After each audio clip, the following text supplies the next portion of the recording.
Lo voy a saludar al economista Ricardo Delgado, presidente de Analítica Consultora, porque esta semana se han visto dos detalles económicos que no sé si son o no para preocuparse, por eso queríamos consultarle a él. Primero, el informe de JP Morgan sobre la República Argentina, especialmente a los clientes de esa consultora, y además también lo que se ha dado en los últimos días como una suerte de disparada del dólar. Claro, el hombre que no está metido en la economía va a decir, disparada del dólar, subió nada más que 100 pesos. ¿Qué significa 100 pesos? ¿Significa mucho? ¿O para el ciudadano a pie significa prácticamente nada? 100 pesos es como para entrar a preocuparse o no es preocuparse. Estos datos que hemos tenido esta semana. Ricardo Delgado, ¿qué tal? Buen día, ¿cómo le va? Buen día, ¿cómo le va? Bien, gracias por atendernos, Ricardo. ¿Cómo analiza esto esta semana en términos económicos con estos datos que son los que quizás los primordiales? Bueno, yo diría que hay que preocuparse, pero sí hay que ocuparse. Creo que el gobierno tiene que ocuparse. Vamos por partes. El informe del banco, del JP Morgan, el principal banco del mundo en materia de inversiones financieras, es un informe que habitualmente los bancos de inversión hacen para sus clientes y que en este caso recomendaba salir de algunos bonos en pesos que emite el Tesoro argentino, pero no plantea una salida en manada de las posiciones de toda la Argentina, ¿no? Esto hay que decirlo, digamos, hablaba de una cuestión muy técnica, las LETAP largas, que es un título, insisto, del Tesoro argentino, que son las que permiten hacer las ganancias en dólares, y consideraron que durante el mes de junio habían hecho suficientes ganancias en dólares y en consecuencia plantean esa retirada. Por otro lado, la suba del dólar, que digamos, yo no veo una conexión tan directa en relación a esto que recomendó el Banco Morgan. Tiene que ver más con una cuestión, yo diría, más estacional. Hay una presión de los aguinaldos en general a comienzos de julio que hace que el dólar tenga una mayor recuperación de lo que se venía mostrando. Pero bueno, cuando hablo de ocuparse y no preocuparse, me refiero a que ahora va a venir una etapa en donde van a faltar dólares en el mercado, porque, digamos, desaparecen las exportaciones de soja, ¿no? La liquidación de exportaciones de soja. Todavía tenemos por lo menos una semana más en donde va a seguir entrando los dólares de la soja, porque se cerraron operaciones antes del 30 de junio y tienen 15 días para liquidar. Pero digo, a partir de mediados o finales de julio ya va a estar el mercado bastante más seco, y ahí sí, y con la proximidad de elecciones y con esta cuestión estacional, el dólar puede tener alguna situación de cierta recuperación, sin que yo vea que haya una situación tampoco de turbulencia o de crisis, mucho menos, ¿no? Otro de los parámetros que se viene manejando y hablando bastante, por lo menos en la conversación de la gente vinculada a la economía, es la faltante de dólares, o la lógica que se está teniendo con el tema de dólares, que nos lleva sí o sí directamente a una suerte de abismo de dólar. Del dólar. ¿Puede ser así? No, yo diría que, a ver, abismo no veo eso. Sí veo que probablemente el dólar esté más cerca del techo de la banda que fijó el gobierno, que supera los 1.400 pesos, un poquito más arriba, pero nada que el gobierno no tenga condiciones ni capacidad de ir administrándolo de manera inteligente. Por eso digo, ocupándose. Creo que ahora ya la etapa más fácil de la estabilización de la macroeconomía, de la baja de la inflación, se ha conseguido. Ahora viene la parte más difícil, que es cómo hacer para lidiar con menos dólares en el mercado en los próximos meses, de vuelta, de cara a las elecciones. Todas las elecciones son importantes, pero hay dos que son, digamos, a nuestro juicio centrales. Obviamente la de octubre, que es la nacional, que ahí el gobierno va a mostrar su capacidad o no de generar gobernabilidad para los 2 años que le quedan. Y por supuesto la de septiembre antes, la de la provincia de Buenos Aires, que por la representatividad que tiene, el peso que tiene la provincia de Buenos Aires en la Argentina, también, y por supuesto en términos de lectura política, porque es el bastión central del kirchnerismo, bueno, va a ser leído con mucha atención. Hay un detalle que está pasando en forma consecutiva y que no sé si se da o no se da la suficiente trascendencia. Nunca se había dado la reunión de gobernadores como se ha dado hace poco tiempo en el CFI. Y tampoco se ha visto un proyecto firmado por los referentes de todas las bancadas en el Senado de la Nación, vinculado exclusivamente a dos impuestos. Uno tiene que ver con los combustibles para coparticipar, y otro tiene que ver con los fondos... aportes del Tesoro Nacional. Los aportes del Tesoro Nacional, ese es el otro. Ahora, me quedé pensando en todo eso, porque también hay otro informe que he tenido la oportunidad de observar, es la notable preocupación que tienen los gobernadores respecto de la baja de coparticipación en todo este tiempo. ¿Está habiendo una cuestión de una economía global y otra cuestión de las economías provinciales, pero no es por el desajuste propio de las provincias, sino por la falta de ingresos? Bueno, yo creo que sí, creo que hay una lectura que el gobierno también tiene que hacer y que se tiene que ocupar de vuelta, y es la relación con los gobernadores. No es para el gobierno una buena señal la unidad de 24 jurisdicciones, digamos, con todas las diferencias políticas que tienen, en el planteo justamente de una coparticipación mayor de este tipo de impuestos o de digamos, de fondos que la nación le giraba tradicionalmente a las provincias, ¿no? Me parece que esa es una lectura que el gobierno debería hacer, y forma parte, me parece, de la necesidad de encarar, yo te diría, a partir de octubre, una etapa distinta. Yo creo que hasta octubre el gobierno va a tratar de hacer la menor cantidad de olas posibles, la menor cantidad de tener la menor cantidad de conflictos políticos, en este caso con gobernadores, posible, pero esto evidentemente está, y creo que va a tener que ser leído como parte de la segunda etapa de gestión de gobierno, que va a ser, insisto, va a ser más compleja, en donde el gobierno va a tener que mostrar que es capaz de hacer las reformas que dice que hay que hacer, que es capaz de tener los legisladores propios para poder, o convencer, obviamente, centralmente eso, convencer a otros sectores de que es posible avanzar en un proceso de reformas que todavía está pendiente, ¿no? Está bien, pero esa es una lógica tradicional de la política. ¿Milei te demuestra lógica tradicional política? Bueno, ese creo que es el gran desafío. A ver, yo no sé si es lógica tradicional de la política, es así, pero digo, me parece que el gobierno lo va a tener que entender, porque si no va a ser muy difícil sancionar leyes, ¿no? En adelante, porque hay reformas, la reforma laboral, la reforma tributaria, la reforma previsional, con todo lo que eso implica adentro, porque eso es un enorme, cada uno de esos títulos tiene una enorme cantidad de implicancias, una enorme cantidad de necesidades de consenso, de negociación. Bueno, ahí veremos si el gobierno, con obviamente más legisladores propios en las cámaras nacionales, está en condiciones de avanzar en esas reformas, ¿no? Claro, cuando digo la lógica tradicional de la política, no estoy diciendo como algo despectivo, digo, eso es lo que indican los manuales de política. Ahora, sí, lo que voy es, el gobierno de Milei ha tenido una característica que no siempre se maneja de esa manera. Muchas veces se maneja de otra forma aleatoria. Te diría lo contrario, creo que siempre fue refractaria de ese tipo de acuerdos, porque son acuerdos de casta, digamos, ¿no? No negocia con la casta, digamos, ponerlo en términos simples. Pero bueno, me parece que es parte de digamos, a uno no le puede gustar la realidad, pero la realidad existe.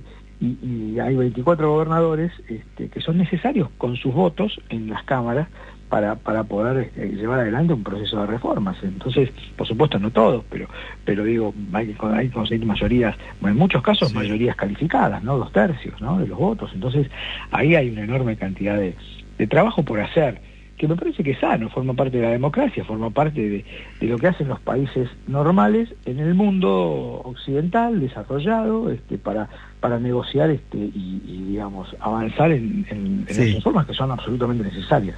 Sí, Ricardo, pero a ver, ahí me estoy metiendo en otro ámbito que tiene que ver, no tanto quizás el económico, porque me abriste una puerta, vos me decís, es necesario los gobernadores, Milei tiene otra lógica, y ahí lo que me quedo pensando es esto, los gobernadores están ganando todas las elecciones.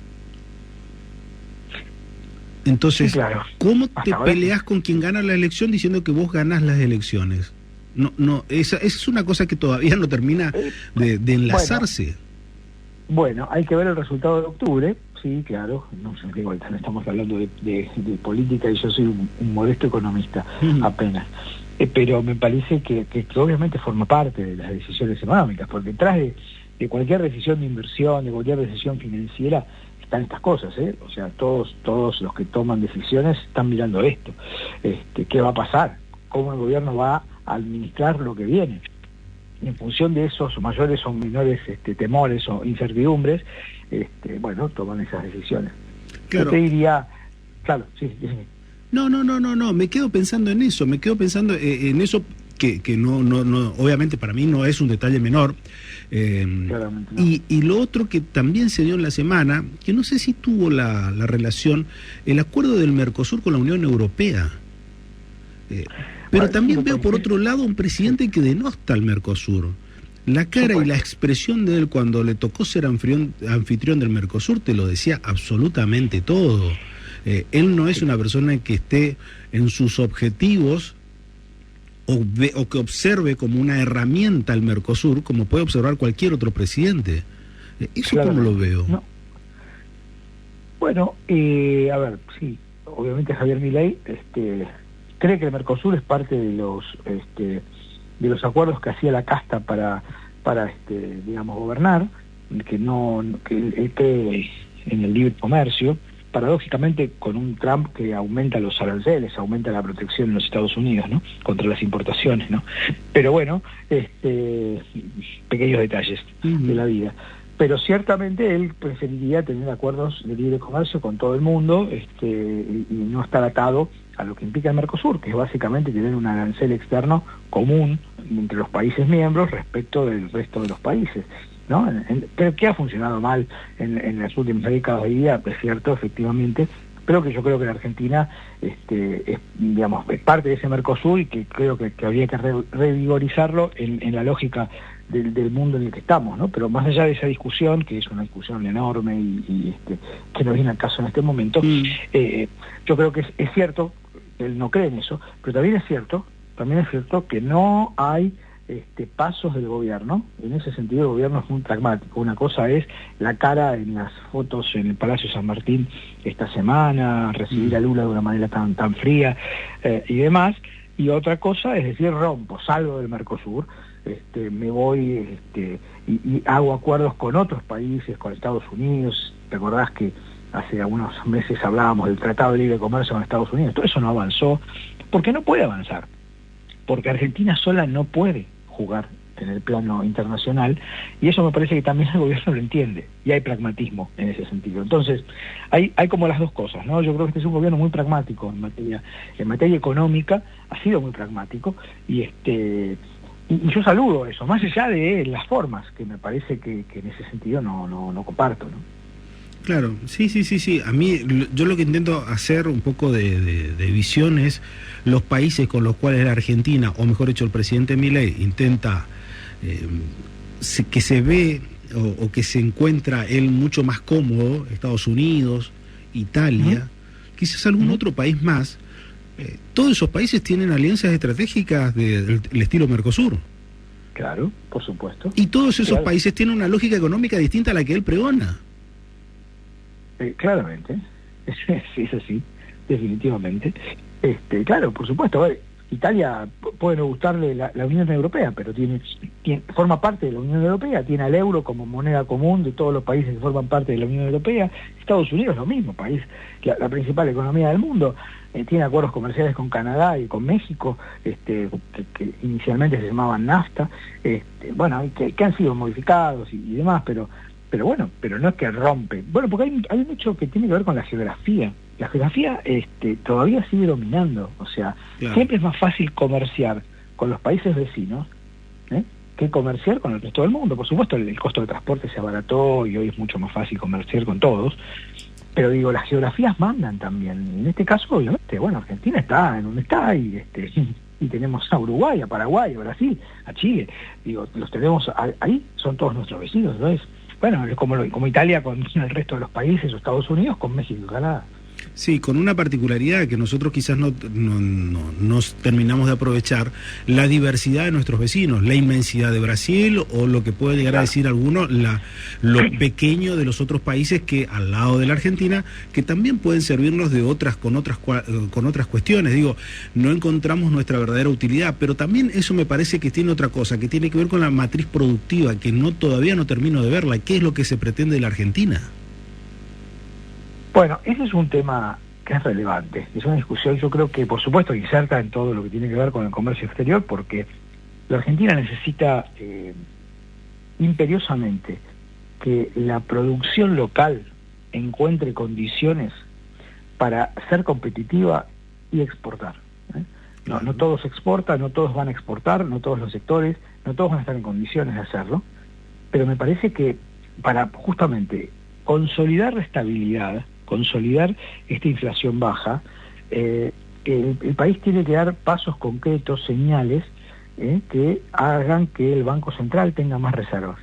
Y eso se logra con exportaciones, no se logra con emisión de deuda de corto plazo, como viene haciendo el gobierno en estos últimos meses, que son un puente para tratar de pasar estos meses difíciles que hablábamos al principio. Que uno lo entiende, pero que no puede ser la estrategia de fondo. Eso tiene que ser una decisión táctica, pero la estrategia tiene que ser cómo hacemos para que la Argentina sea más competitiva, que pueda producir más. Argentina tiene una enorme ventaja, y es que tiene una gran cantidad de sectores industriales desarrollados, con problemas, con muchos problemas, en muchos casos, pero que tiene la capacidad productiva para poder generar dólares.